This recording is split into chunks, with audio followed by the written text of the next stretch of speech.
Olá, vamos aí começar mais uma etapa nossa aí do projeto, né? Então com um grupo aqui reunidos para falar um pouco aí do projeto, desse trabalho que é a inclusão aí, né? Focado mais para EAD. O grupo aqui, os participantes estão todos reunidos aqui, a não ser a Sheila, né? Que ela mudou de cidade recentemente, mas ela tá fazendo parte desse projeto com a gente aí mesmo à distância, né? Nós temos aqui a Natália, o Luiz, a Márcia, eu, o Rodrigo, a Patrícia que está gravando, tá? E com a gente aqui, né, que vai explicar um pouco mais pra gente dessa inclusão do surdo, né, na educação, nós temos a Silvia, tá? Ela é uma pessoa que já tem muito tempo aí, né, de caminhada com o surdo, ela já leciona, né, com muito tempo com esse pessoal, então ela tem muito a nos ensinar nessa parte que se refere à inclusão, né? A Márcia vai comentar um pouquinho mais do nosso projeto. Oi pessoal, tudo bem? Então, nós estamos aqui, a nossa proposta é a seguinte: diante do que o professor Roger propôs para nós, né, de elaborarmos um projeto que possibilitasse a inclusão, né, na educação à distância, então o que nós pensamos? Como que os surdos, né, eles são incluídos nesse processo? Aí nós fomos buscar, nós fomos pesquisar, né, e descobrimos então que existe, né, uma lei que ela atende, né, ela dá esse respaldo com o direito que eles têm mesmo do trabalho de intérpretes. Mas aí a gente teve assim muita curiosidade de saber mais sobre isso, como possibilitar realmente essa inclusão, né? A gente sabe que não é simplesmente pegar uma aula e essa aula vai ser traduzida por um intérprete e está resolvida a questão. Não, né? É muito mais que isso. Então é nesse sentido que nós estamos aqui, né? Nós convidamos a professora Silvia e ela vai falar para nós como é que se dá esse processo. Aí nós vamos colocar algumas questões para ela, né? E a nossa ideia então é que a gente possa entender melhor como que é possível a escola proporcionar esse espaço de inclusão. Aí o Luiz então vai começar com as perguntas.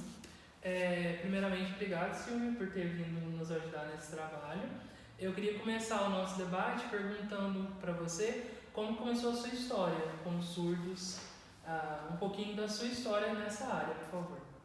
Bom, gente, eu vou começar então fazendo uma coisa que eu já estou muito acostumada, que é apresentar para vocês algumas características da língua de sinais, que é a língua usada pelo surdo. E eu vou fazer aqui uma apresentação breve minha em língua de sinais para que vocês tenham um conhecimento disso.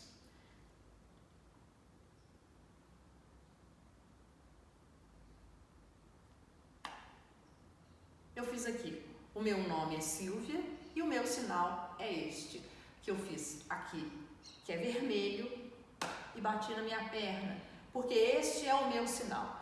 Este é o meu nome de batismo para a comunidade surda. O surdo, ele dá para as pessoas um nome visual porque ele usa uma língua visual.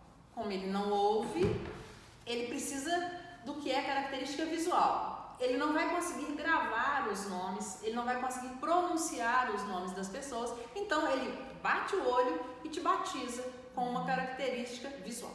Então eu fiz aqui a minha apresentação do meu nome e do meu sinal para a comunidade surda. Então os surdos, qualquer lugar que eu chegue, eles me conhecem por aqui. Eles não me conhecem como Silvia. Silvia para eles não tem significado. Tá? Ele me pergunta aqui como é que eu comecei. Em 2002, eu trabalhava na Escola Estadual Afonso Pena, que é próxima à FUVAI, né? A APAI, em Varginha. E a professora Célia, que é uma intérprete de língua de sinais, ela criou o projeto de inclusão desses alunos surdos da FUVAI na escola regular. Eles tinham um terceiro ano primário, né, o terceiro ano do ensino fundamental, e eles então precisavam ir para uma escola. E eles foram então para o Afonso Pena, que era próximo. Eles tinham aula no Afonso Pena no turno e no contraturno eles voltavam para a FUVAI e tinham essa aula em língua de sinais. E a escola me pediu que fosse fazer o primeiro curso de língua de sinais para que eu pudesse dar um suporte para esses alunos na escola em relação à língua. Então foi daí que eu comecei o meu trabalho. Muito legal. E, professor, o que é proposto em termos legais como direito dos surdos hoje em dia? São duas as grandes leis que regem essa questão da língua de sinais do surdo. A primeira é a 10.436/2002. Em 2002 foi criada uma lei por Fernando Henrique Cardoso que reconhecia primeiro a língua de sinais como língua e tornou-se então o Brasil um país bilíngue, que tem como primeira língua a língua portuguesa, como segunda língua a língua brasileira de sinais. Foi a partir daí que os surdos conseguiram algumas conquistas. Uma é essa questão de ter uma língua reconhecida como língua. Porque até então, você ouvia dizer, eles usam uma linguagem, e até hoje, erroneamente, ainda se ouve isso. É a linguagem de sinais. Não é uma linguagem, é uma língua com morfológica, sintática, semântica. Ela é uma língua, ela não é uma linguagem, ela não é um conjunto de gestos, ela não é nada disso, ela é uma língua estruturada. E também outra conquista que eles tiveram foi em relação a essa nomenclatura. Até então eles eram chamados de mudinho, de surdinho, de surdo-mudo. Eles não são, eles são surdos. E por que eles são surdos? É porque eles têm um problema na audição, ou na área do cérebro que comanda a audição. Eles não são mudos, eles não têm nenhum problema no aparelho fonador ou na área do cérebro que comanda a fala. Eles só não falam porque eles não ouvem, eles não têm um retorno. Então eles não conseguem falar, porque eles não ouvem. Mas se treinado, qualquer surdo é capaz de falar. Eles emitem sons, tem muitos deles que são oralizados, porque a família ela tem que escolher, quando ela tem esse filho e que ela fica sabendo que esse filho é surdo, ela tem que optar por qual vai ser a forma de comunicação dessa criança. Se a família optar pela oralização, é um direito dela, ela vai levar esse menino para a fono, esse menino vai ser treinado e ele vai falar. Se ela quiser que esse filho dela seja usuário da língua de sinais, ela vai procurar a comunidade surda, ela vai procurar um surdo adulto para que possa passar para ele, ensinar para ele essa língua de sinais. Eu entendo, tem para mim como uma regra, é o seguinte: quando a família aceita a surdez do seu filho, ela aceita o uso da língua de sinais. Porque a língua de sinais ela é feita aqui e todo mundo vê. Então, se a mãe e o pai aceitam que o menino é surdo, não vai ter problema ela ir para uma pracinha e a criança usar a língua de sinais e a mãe usar a língua de sinais. Quando a família não aceita essa língua de sinais, essa surdez, ela vai optar pela oralização. E o que vai fazer? Vai botar nessa criança uma prótese, solta-se o cabelo, tampou aquela prótese, está tudo resolvido. Por quê? Porque as famílias buscam o normal. Ele tem que ser normal. O que é ser normal? O normal é falar. A questão não é nem escutar, é falar. Então, se meu filho fala, tá ótimo, ele é igual aos outros, então ele é normal. Então, eu vou treinar ele vai aprender a falar e ele vai ser igual aos outros, não vai ter problema. Então, às vezes a discriminação começa aí, né, na família. Não é o desconhecimento, porque o que acontece? Essa família, ela fica completamente perdida e ela não sabe. Ou existem muitos mitos. Por exemplo, existiu-se um mito de que se essa pessoa aprende língua de sinais, ela não aprende a falar. Isso não é certo, porque as áreas do cérebro que comandam a fala e o uso da língua de sinais são absolutamente distintas. Uma língua contribui com a outra. Não existe isso de dizer, não, se o menino aprender língua de sinais, ele não vai mais falar. O grande ideal é que ele seja bilíngue, que ele use a língua de sinais e que ele use a oralização em momentos distintos. Ele vai usar a língua de sinais quando ele estiver junto com seus pares, com os usuários da língua de sinais. Ele vai usar a oralização quando ele não tiver uma pessoa que conheça a língua de sinais. Então, existem muitas mães, por exemplo, que dizem assim, não, eu não quero que meu filho aprenda só a língua de sinais. Por que eu não quero? Porque eu quero mandar ele à padaria. Ele vai chegar lá na padaria, se ele souber só a língua de sinais, ele vai fazer, tem pão? E o cara da padaria vai ficar olhando para ele. saber língua de sinais, sim, para ele viver com a comunidade, mas ele tem que saber o português para ele usar nos determinados momentos. Outra, eu tenho meus pais, essa criança tem tios mais idosos, eles vão ter os avós, os bisavós, e eu quero que ele tenha vínculo com essas pessoas. Porque se todo mundo só usar a língua de sinais, os idosos que não aprenderam essa língua vão ficar muito à parte. Então eu quero. Então o interessante é que essa criança cresça conhecendo as duas línguas em momentos distintos. Uhum.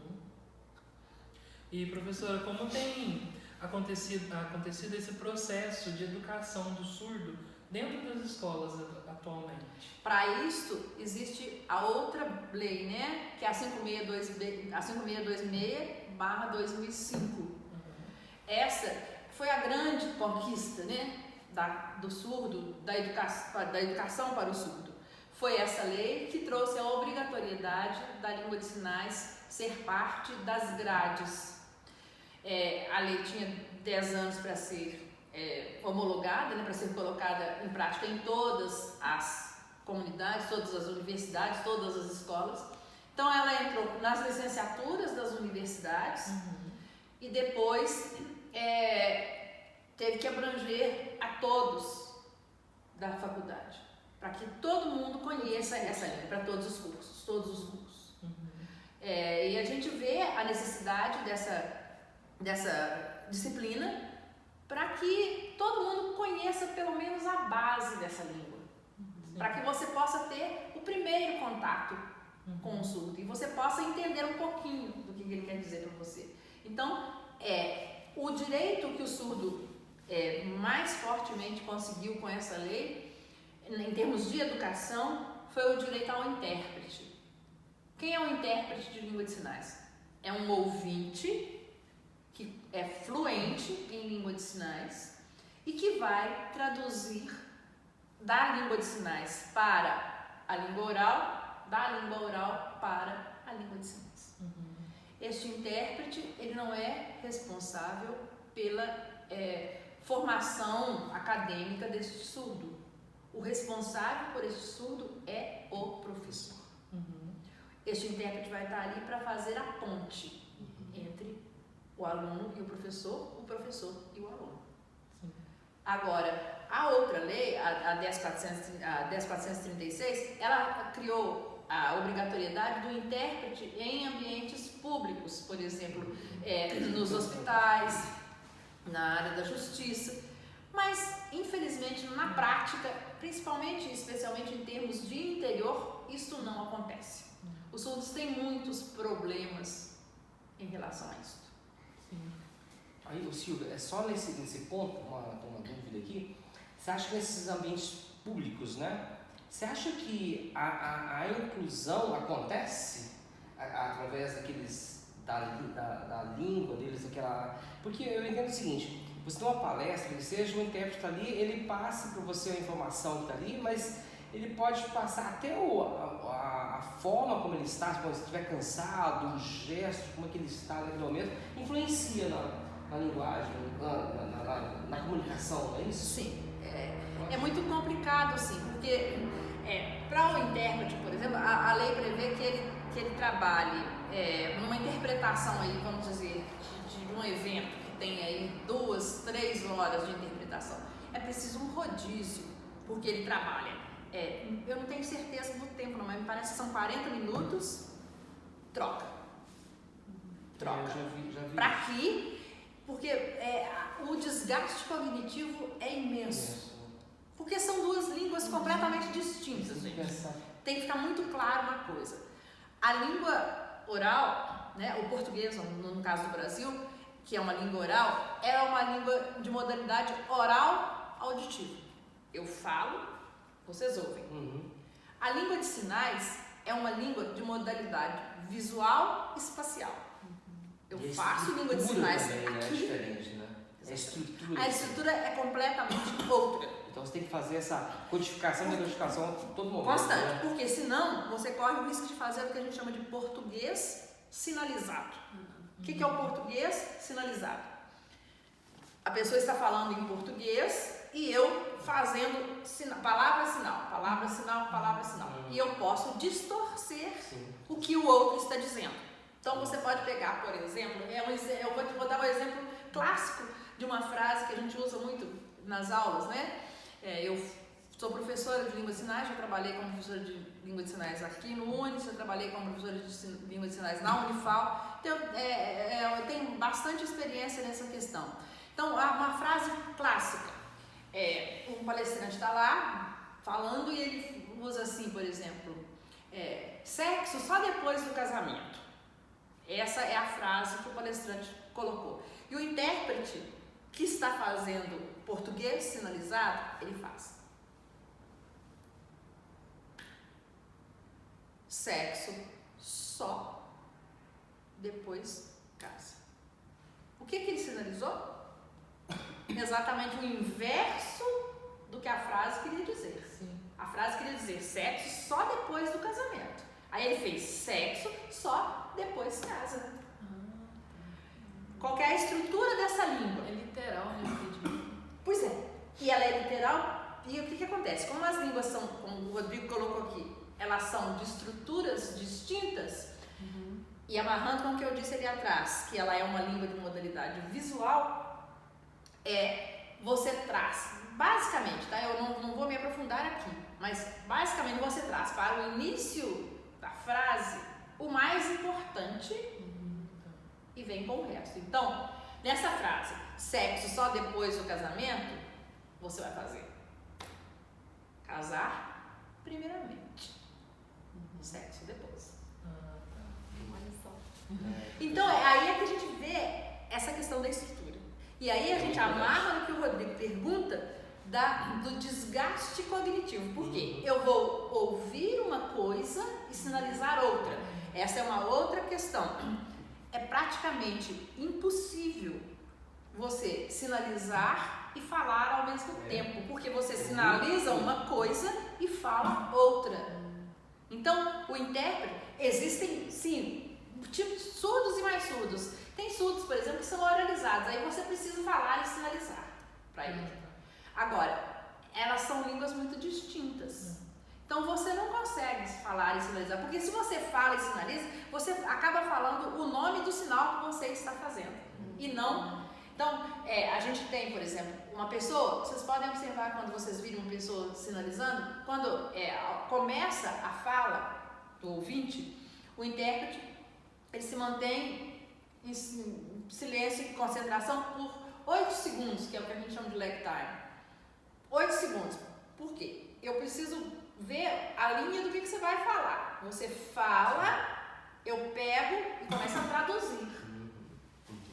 Então, não é se você fizer concomitantemente... Agora, como que funciona isso ali na sala de aula, Silvia?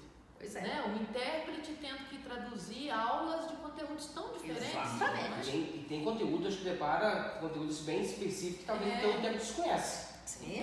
Então é aí que tá. O intérprete, ele não tem a obrigação de conhecer todos os conteúdos. Aí eu volto no que eu falava. O aluno é aluno do professor. Então, o professor está lá falando e o intérprete está traduzindo. E o intérprete, pelo conhecimento que ele tem desse sujeito surdo, pela expressão do surdo, a gente percebe que ele não está entendendo. Eu não sou intérprete. Minha formação é para professor de língua de sinais. Eu não sou intérprete de língua de sinais. A faculdade aqui tem intérpretes excelentes que trabalham aqui com o aluno surdo aqui. Mas a gente percebe que o surdo não está entendendo pela expressão que ele tem. Porque como ele é visual, a expressão dele você vê. Aí você pergunta para ele, ele faz... O que é o papel do intérprete ético? O papel ético desse intérprete. O professor, ele não está entendendo o que o senhor está dizendo. Então o senhor está falando aí sobre metáfora, ele ainda não entendeu o que é metáfora. O senhor pode, por favor, ver uma outra maneira para que ele entenda o que é metáfora?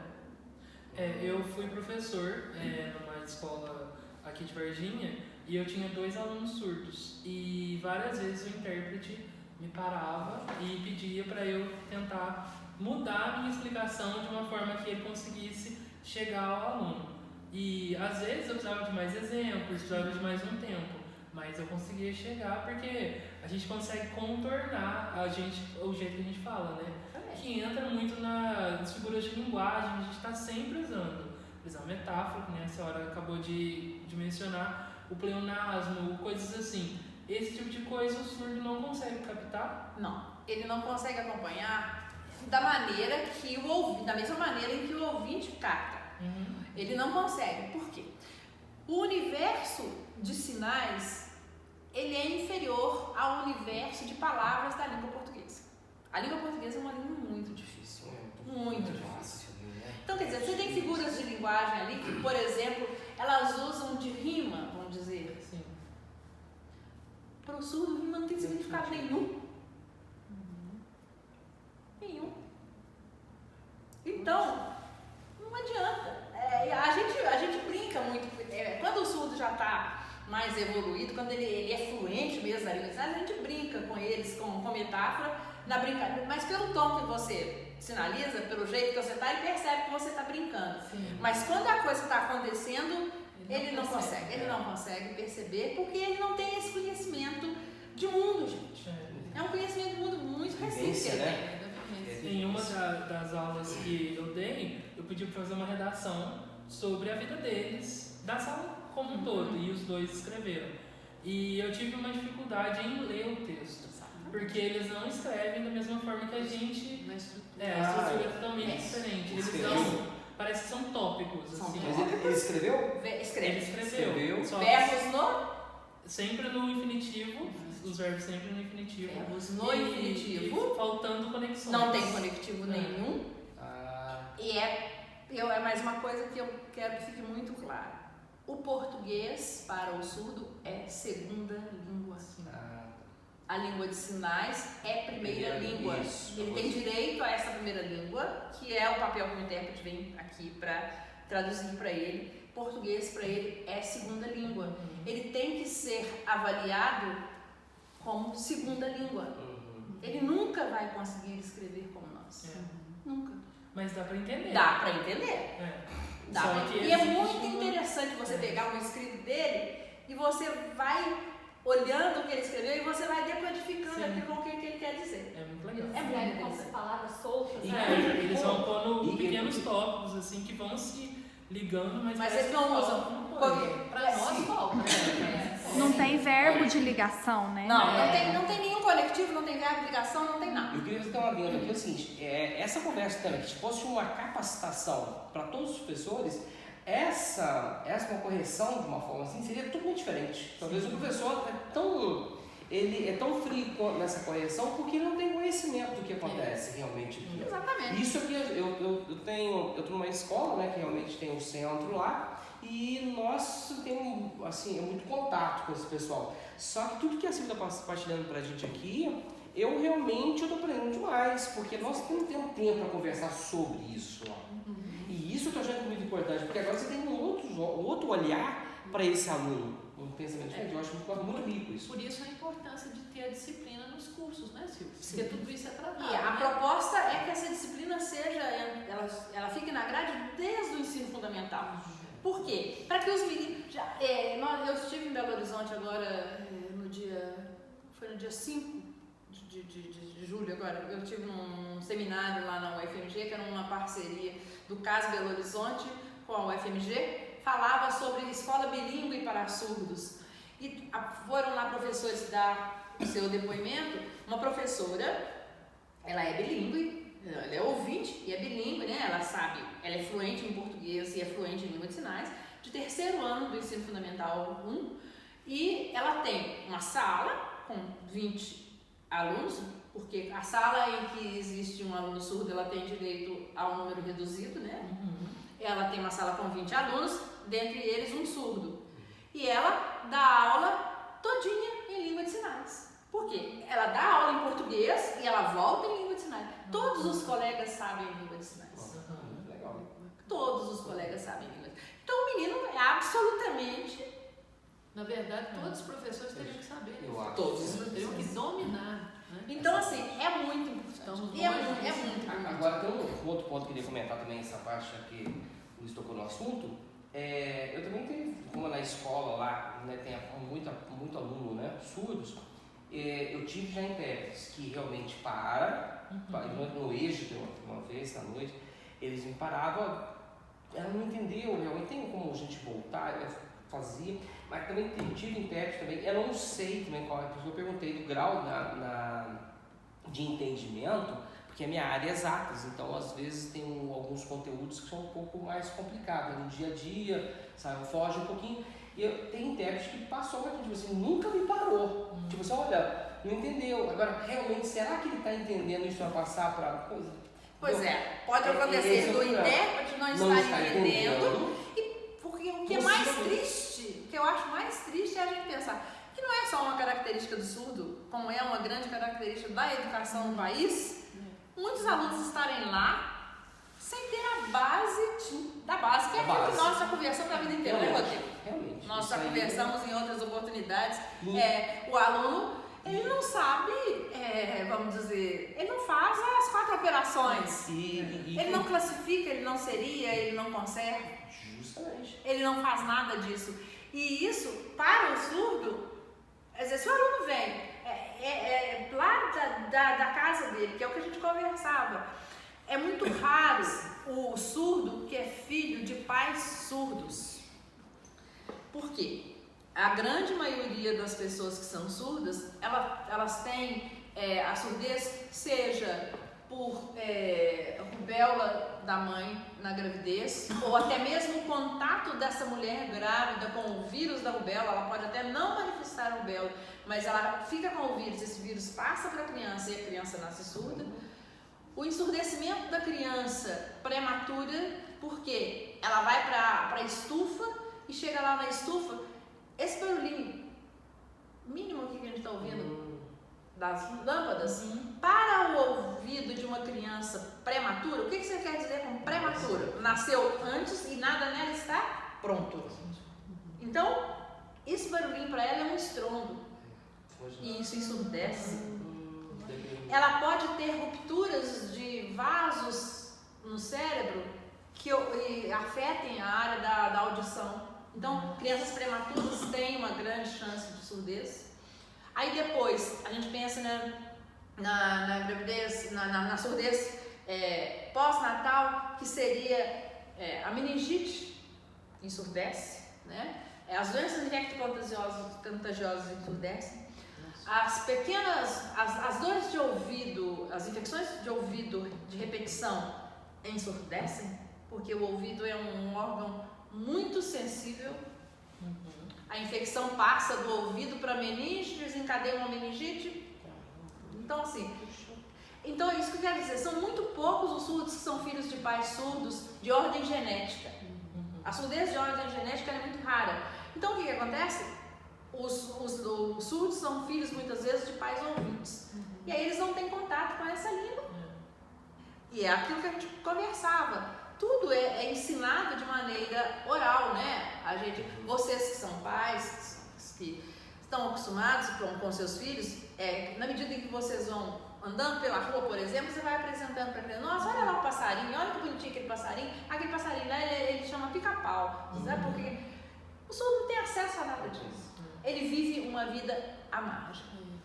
E, assim, a tecnologia ela tem mudado muito toda a esfera de todos os espaços, né? E a gente mesmo, dentro da metodologias ativas, estamos mudando as nossas salas por conta da tecnologia, de repensar os nossos métodos. E dentro do mundo dos surdos, o que tem sido repensado dentro da tecnologia, o que tem evoluído? O maior ganho que o surdo teve, no meu ver,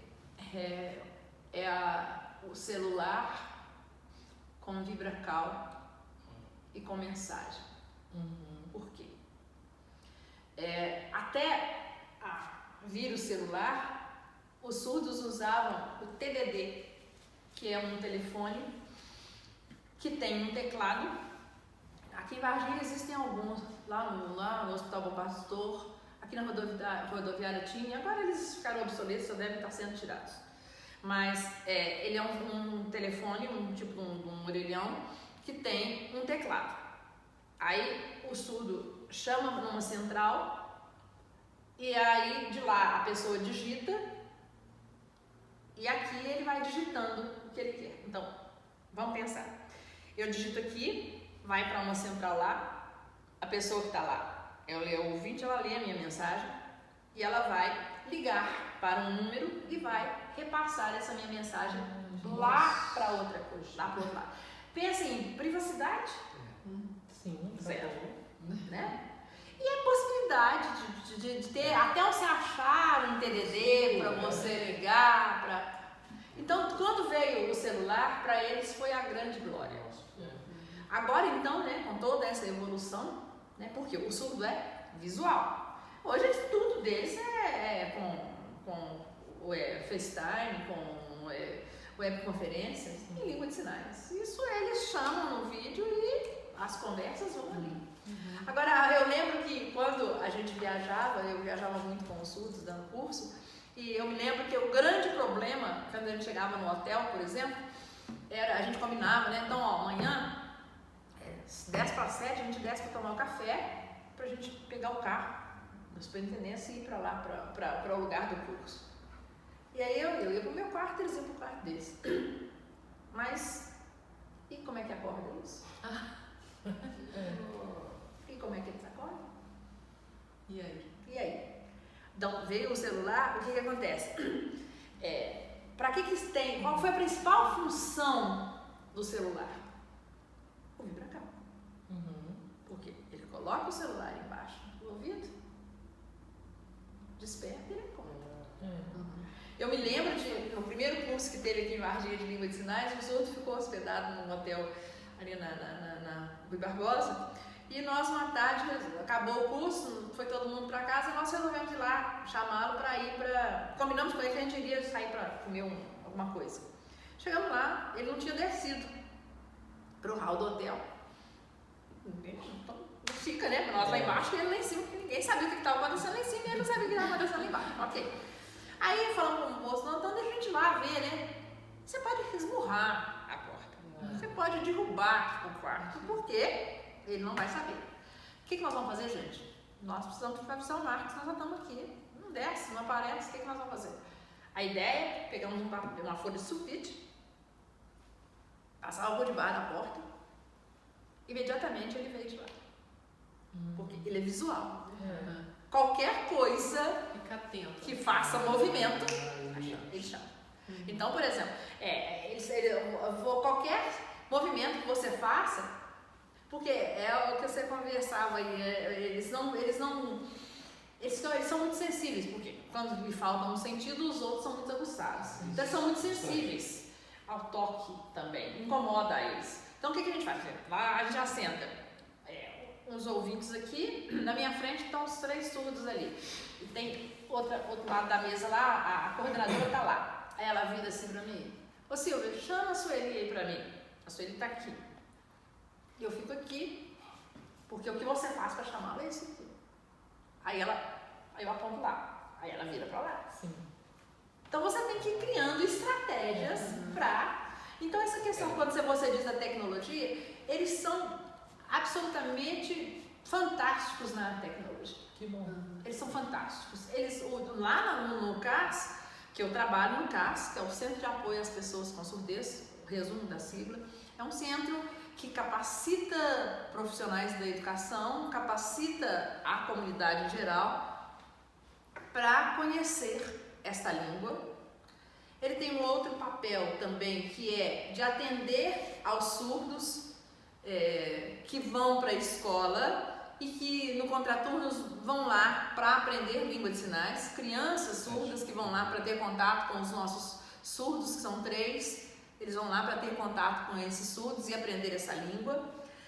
Eles os adolescentes, os jovens também tem um dia que vão lá para que eles possam ter contato com o surdo, para terem conhecimento de mundo, porque é um mundo muito à parte, o mundo que o surdo vive. Então eles vão lá, por exemplo, eu falava aqui agora há pouco, teve lá o evento em Brumadinho.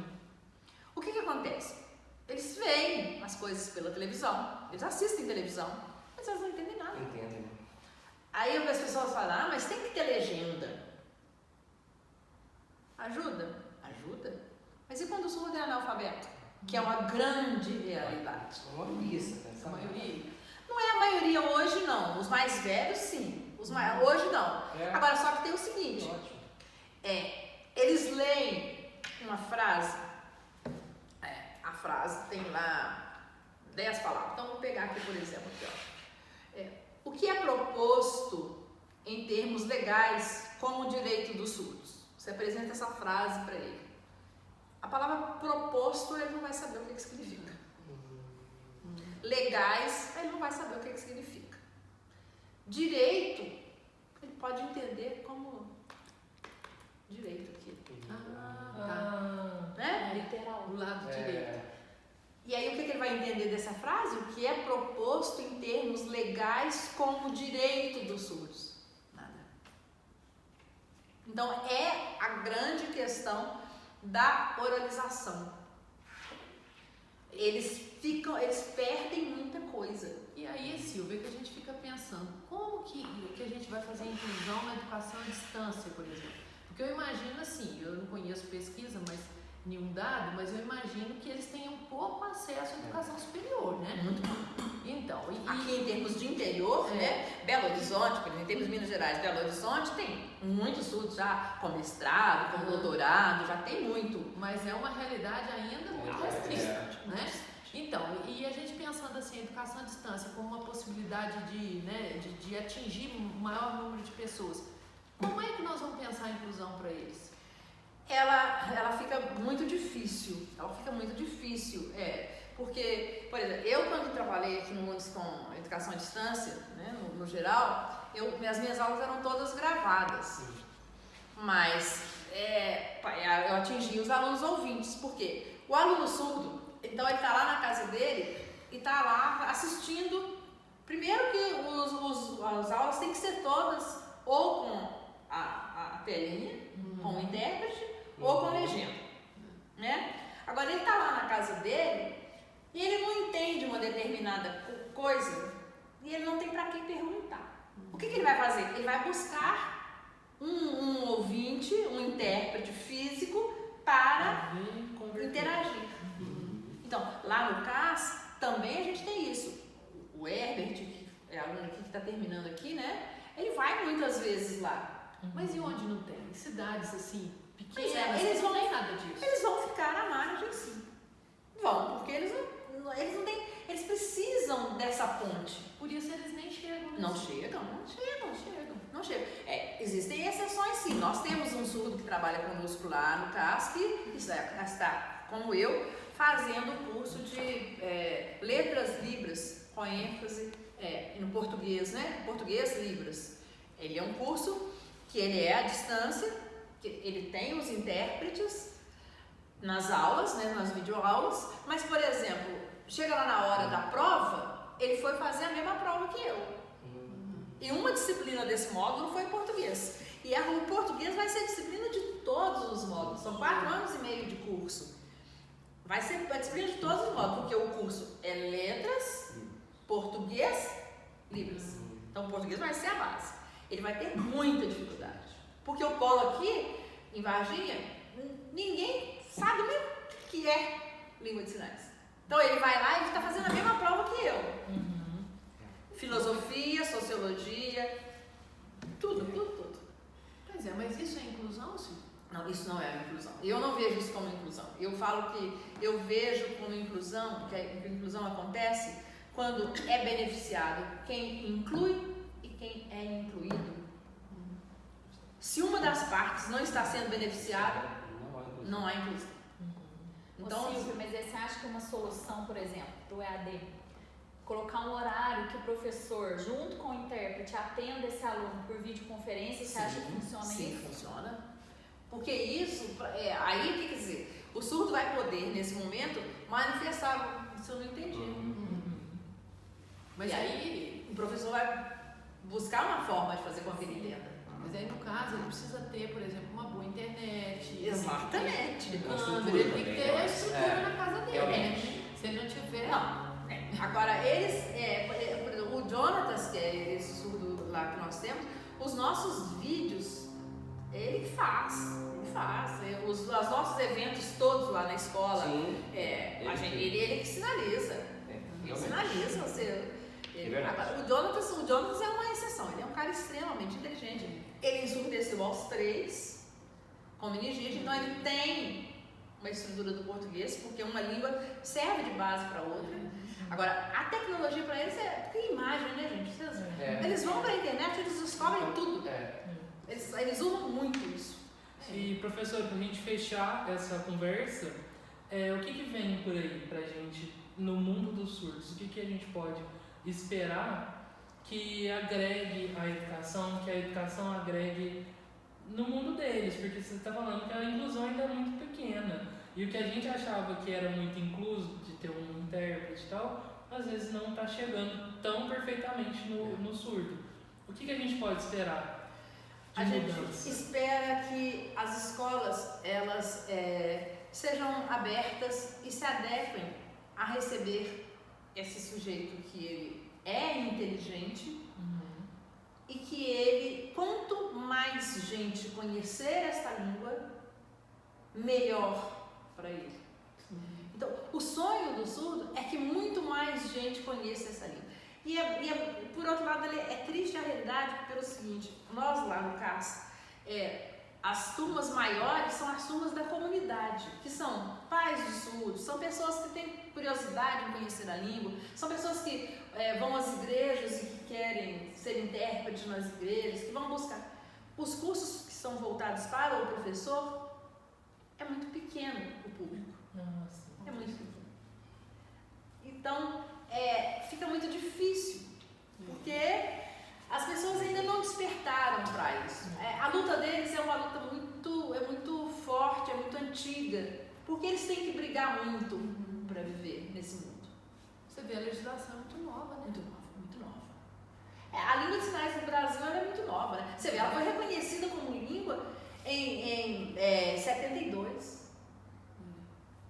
E a obrigatoriedade mesmo Foi 2015? 2015, Nós estamos em 2019. Muito recente. Então, quer dizer assim, eu falo assim, qual que para mim, em termos de universidade, é um sonho que eu fico feliz, porque eu, quando fui para a Unifal, ninguém lá sabia o que era a língua de sinais. Eles criaram a disciplina porque achavam que era importante, mas eles não sabiam.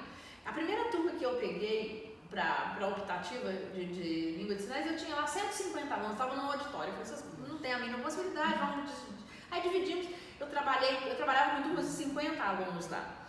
E eu falava com eles muito que o meu grande sonho era que eles tivessem contato com o surdo, que a minha aula era uma aula interessante, mas que eu deixava muito a desejar. E que o meu grande sonho era que eles tivessem contato com o surdo. E hoje a Unifal tem um professor surdo e um professor ouvinte. Eu acho que isso para o aluno é um ganho, gente, porque você em contato com eles, você fica assim encantado, porque é tudo muito diferente. As Fica pessoas mais não significativo, né, gente? porque essa cultura surda que a gente fala, ela é muito diferente da nossa. Os valores são outros. Eles têm características muito diferentes, por exemplo, eles têm um sentido de classe extremamente aguçado. Vamos pensar por quê? Porque eles são minoria. Né? Então, é muito interessante que eles chegam pra gente lá e falam assim, o surdo, ele não está indo para a escola. Eu estou muito preocupado porque o surdo não está indo para a escola. O que a gente pode fazer para levar aquele surdo para a escola? Enquanto, quer dizer, para nós, você não sabe ler, que pena. Nós somos todos amigos. Se você se desentende comigo, que pena, mas eu tenho ela. Mas eles não. O grupo deles é pequeno. Então, o que eu acho mais interessante é eles falarem assim, eles não falam assim, o fulano não tá tendo isso, não. O surdo não tá tendo isso. Ele se refere como surdo. Ao surdo, à classe. Sim. Mas ele tem esse entendimento do que seja ser surdo, não? Tem. E existe uma grande diferença entre ser surdo e ser DA. Surdo é aquele que é usuário da língua de sinais e que tem essa cultura, esse apego a essa língua, a essa cultura, tem orgulho dessa língua, tem orgulho de usar a língua de sinais. O DA é o deficiente auditivo. A deficiência auditiva é aquela questão que se prende na deficiência, no ruim, na incapacidade. Na incapacidade. E aí eles próprios marginalizam muito os DAs, porque eles acham assim que está negando a surdez. E eles têm orgulho disso. Então, eles falam, aquele é DA. Aquele é DA. E muitos são DA porque, eu volto lá no que eu falava lá no início, a família não aceitou a surdez desses filhos. É consequência disso. E aí eles vão... Eu já tive aluna lá no Muitos Três Pontos. Eu me lembro que eu cheguei para dar aula e a coordenadora chegou para mim e falou, professora, eu dava aula de língua de sinais na grade da pedagogia. A senhora tem um aluno DA lá no primeiro ano, esse semestre, então a senhora prepare-se, porque só que a família não pode nem pensar em língua de sinais. Aí eu falei com a coordenadora e falei, olha, que era a professora Rosângela, eu falei, professora, eu sinto muito, mas é uma disciplina que faz parte da grade, e ela vai ser minha aluna. Eu entrei na sala, devia ter uns 40 pessoas, e já fazia 15 dias que a aula tinha começado, e ninguém tocou no assunto de ter um aluno surdo, nada. E eu sentei, estava na minha mesa, e de repente veio uma menina, na hora que ela falou comigo, eu posso pôr água na garrafinha, eu sabia que ela era surda, porque a voz deles é muito diferente. É uma voz anasalada, porque como ele não tem retorno, porque quem molda a voz é você. Eu percebi. Aí ela falei, não, pode ir. Aí ela estava sentada lá atrás. E os colegas da sala ainda não sabiam, não, que ela era surda. Ela estava lá sentada lá atrás. E eu vim percebendo que eu trabalhando com minha apostila, e eu estava percebendo que a cada aula ela passava mais para frente, até que ela estava na primeira carteira. E um dia eu pedi a eles que lessem um texto de embasamento teórico em casa e a gente iria discutir em aula. E eu estava lendo o texto, ela estava sentada na minha frente, assim, com a apostila aberta no texto. E eu estava correndo o olho, então eu pus a apostila para baixo para eu fazer a leitura labial do que eu estava falando.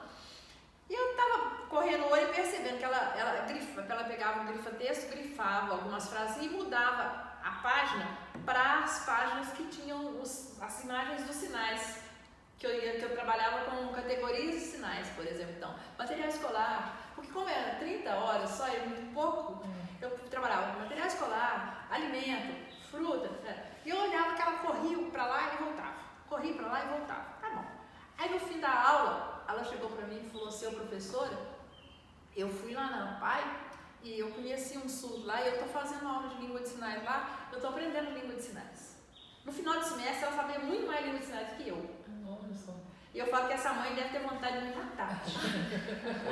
Mas foi a libertação. Foi a libertação dela, né? 18 anos nas costas. Uma filha adotiva de um casal. 18 anos.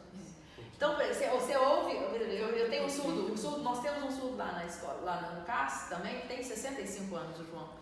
O João também, a família nunca aceitou o uso de língua de sinais. A mãe falava com ele, o pai falava com ele, e era uma gritaria sem fim naquela casa, que as pessoas acham que quanto mais alto elas falam, eles vão entender, mas não nada. Você desorienta quem está em volta e ele mesmo está nem aí pra você. O João, uma vez eu estava dando curso com ele estava dando curso e eu dava apoio. Aí eu perguntei para ele assim, João, quando você começou a aprender, quando você aprendeu língua de sinais? Porque ele até os 16 anos também não teve contato com a língua dele. Ele estudou em escola para oralização, só foi oralizado. Aí ele voltou para mim e falou assim, quando eu tive a minha identidade surda, olha o peso disso. Até os meus 16 anos eu não tinha identidade. Por quê? Porque eu só repetia. É complicado. Então vamos encerrar, né? A conversa está muito boa. Hoje mas fica muito tempo aqui. Eu falo muito. Não, mas está Nossa, ótimo. Nosso aprendizado aqui é excelente. É um prazer, gente. Prazer. Nós agradecemos aqui a Silvia, principalmente a Silvia, que ajudou desde o começo, a gente trocou ideia, ela comprou a nossa ideia, ela está agregando aqui muito valor para a gente no projeto em si e para a gente aqui com professores, conhecimento. Eu acho que essa conversa tinha que ser uma capacitação. E eu acho que isso é uma parte valiosa, além do que vai mais além do que a parte acadêmica, né? Com certeza, né? Então a gente podemos encerrar, né, gente? Sim. Então nós queremos agradecer. Se você quer falar mais alguma Eu coisa? só queria convidar a vocês que procurem, que tenham interesse, que venham conhecer o CAS. O CAS ele fica em Varginha, dentro da Escola Estadual Afonso Pena.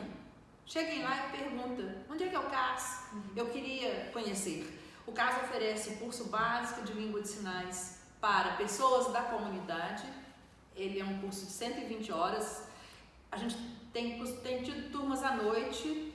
Ele acontece, por exemplo, à noite ele acontece de 6 às 10 da noite para a comunidade, e tem o curso para professores, que é um curso de 180 horas. É basicamente o mesmo curso. O que acontece no de professor é que eles têm uma parte de estágio. Mas quem tiver interesse em conhecer, vá até lá, faça a sua inscrição. Nós temos turmas assim. Temos listas e listas de inscrição. Façam a sua inscrição e vão conhecer. É gratuito? É gratuito. Mantido pelo Estado. Porque o CAS é um braço da Secretaria de Estado da Educação. Tá? Então procurem o CAS, que vai ser um prazer. Então é isso. Muito obrigada. Obrigada a vocês. Obrigada, pessoal. Até mais.